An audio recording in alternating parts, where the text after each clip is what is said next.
झाडांना खिळे मारल्याचा फोटो मनसे नेते संदीप देशपांडेंकडून शेअर. झाडांवर खिळे मारायला लागलेत, यांचा मेंदू डोक्यात आहे की गुडघ्यात, असं म्हणत सवाल उपस्थित. प्री कॅबिनेट बैठकीत एकनाथ शिंदे 4 मंत्र्यांच्या कामगिरीवर नाराज असल्याची सूत्रांची माहिती. जनतेची कामं करा, मतदारसंघात पक्षवाढीवर लक्ष द्या, अन्यथा खांदेपालट अटळ, अशा भाषेत सुनावल्याची माहिती.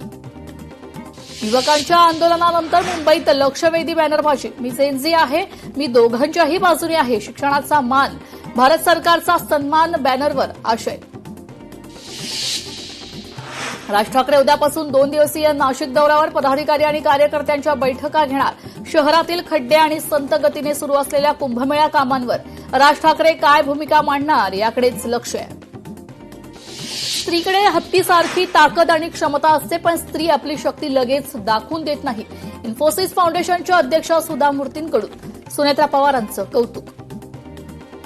मुंबई पोलीस दलात वेतन घोटाळा प्रकरण. मुंबई पोलीस दलातील 2 कर्मचारी निलंबित. बनावट आयडी आणि करोडो रुपयांच्या वेतन घोटाळा प्रकरणी कारवाई.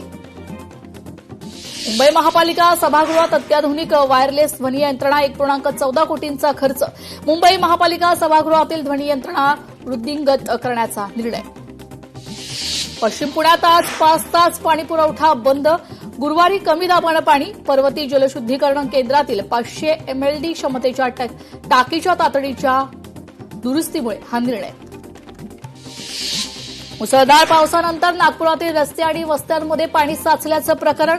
मुंबई उच्च न्यायालयाच्या नागपूर खंडपीठाची महापालिकेला फटकार. कर वसूल करूनही खड्डेमय रस्ते आणि पाणी साचत असेल तर काय, नेमकं कशासाठी, कर नेमकं कशासाठी, असा सवाल उपस्थित. पुण्यातील खडक पोलीस स्टेशनचं तपास पथक पोलीस आयुक्तांकडून बरखास्त. खडक पोलीस स्टेशनच्या हद्दीत एका दिवशी 2 वेळा फायरिंग झाल्याच्या घटनेनंतर कारवाई. चौपाटीवर कचऱ्याचं साम्राज्य. 24 दिवसांपासून परिस्थिती जैसे थेच. लोकशाही मराठीचा सलग 24व्या दिवशी रिअलिटी चेक. सीसीएमपी पॅथर होमिओपॅथी डॉक्टरांची MMC नोंदणी सुरू. पहिले प्रमाणपत्र मंजूर होताच फटाके फोडून गुलाल उधळून इंटिग्रेटेड डॉक्टर्स असोसिएशनचा जल्लोष. भंडाऱ्यात नाल्यांचं निकृष्ट दर्जाचं काम. नगर परिषदेने कंत्राटदारांना फटकारले. मुख्याधिकाऱ्यांचं काम तोडून पुन्हा करण्याचे आदेश दिलेत. ऑरिक सिटीमुळे छत्रपती संभाजीनगरकडे मोठ्या उद्योगांचा कल वाढलाय. स्टील क्षेत्रातील एका कंपनीनं 300 एकर तर 3 वाहन निर्मिती कंपन्यांनी अनुक्रमे 100 ते 150 आणि 70 एकर जागेची मागणी केली आहे. बीडमध्ये रस्ता नाही, एसटी नाही, शाळा नाही. संतप्त ग्रामस्थांनी काढले गावच विक्रीला. लाक्षणिक उपोषण सुरू आहे. नागपुरातील मेयो मेडिकलमधील निवासी डॉक्टरांचा संप आहे. 1500 पेक्षा जास्त निवासी डॉक्टरांचा या संपात सहभाग आहे. सातारा जिल्ह्यातील पश्चिम घाटात पुन्हा एकदा पावसाची जोरदार एंट्री. 24 तासात सर्वाधिक 123 मिलीमीटर पाऊस नौसा परिसरात. नंदुरबार जिल्ह्यात पावसाची दमदार हजेरी. पावसानं ओलांडली गेल्या वर्षाची सरासरी. सातारा जिल्ह्यातील कराड पाटण तालुक्याला पावसानं झोडपले. नदीकाठची शेती पाण्याखाली. छत्रपती संभाजीनगर जिल्हा उशिरा झाल्यानं मान्सूनमुळे खरीपाच्या पेरण्या रखडल्यात. 6.81 लाख हेक्टरपैकी 6.16 लाख हेक्टरवरच पेरणी. कराड तालुक्यातील विंग येथे शेतात वीज पंप सुरू करण्यासाठी गेलेल्या एका 22 वर्षीय युवकाचा विजेचा धक्का बसून मृत्यू झालाय. सातारा जिल्ह्यात गेल्या 5 महिन्यात 13 जणांचा विजेच्या धक्क्याने मृत्यू झालाय.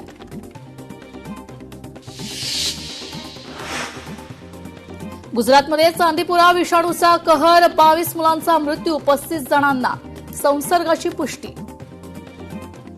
रस्त्याने जाणाऱ्या महिलांवर फेविक्विक टाकणारा आरोपी अटकेत. नवघर पोलिसांची मोठी कारवाई. मीरा भाईंदरमधील भाईंदर पूर्व परिसरात रस्त्याने जाणाऱ्या महिलांच्या अंगावर फेविक्विक टाकून हा व्यक्ती पळायचा. पुण्यातील लोणीकंद पोलीस स्टेशनमध्ये वकिलाला 22 कानाखाली मारणारा पोलीस कर्मचारी निलंबित. Advocate Sahil Shaikh triple seat बाईकवरून जात असताना शिपायाने अडवला असता दोघात बाचाबाची. अमरावतीत मुथूट गोल्ड लोन फायनान्समध्ये ग्राहकांची लाखोंची फसवणूक झाल्याचा ग्राहकांचा आरोप आहे. 44 ग्रॅम सोने गहाण ठेवले, मात्र केवळ 24 ग्रॅम सोन्याचीच पावती दिल्याची तक्रार. कोल्हापूरच्या सुर्वेनगरात बंद घरात स्फोट. जिलेटिनचा वापर करून स्फोट केल्याचा संशय. गौरेड्याच्या हल्ल्यात सिंधुदुर्गातील शिरशिंगेत वृद्ध शेतकरी गंभीर. या हल्ल्यात शेतकरी गंभीर जखमी आहे. सोलापूर शासकीय रुग्णालयातील बनावट दिव्यांग प्रमाणपत्राच्या प्रकरणाची व्याप्ती वाढली आहे. बोगस प्रमाणपत्र प्रकरणी सोलापूर शहर पोलिसांकडून थेट निवासी वैद्यकीय अधिकाऱ्यांना अटक करण्यात आली आहे.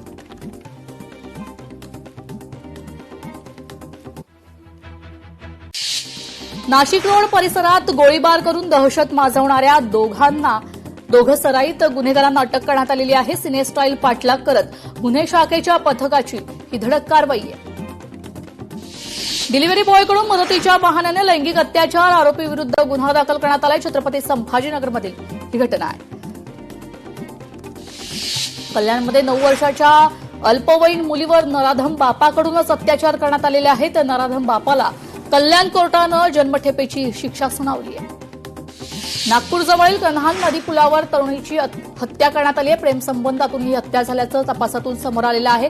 आरोपीला पोलिसांकडून अटक करण्यात आली आहे.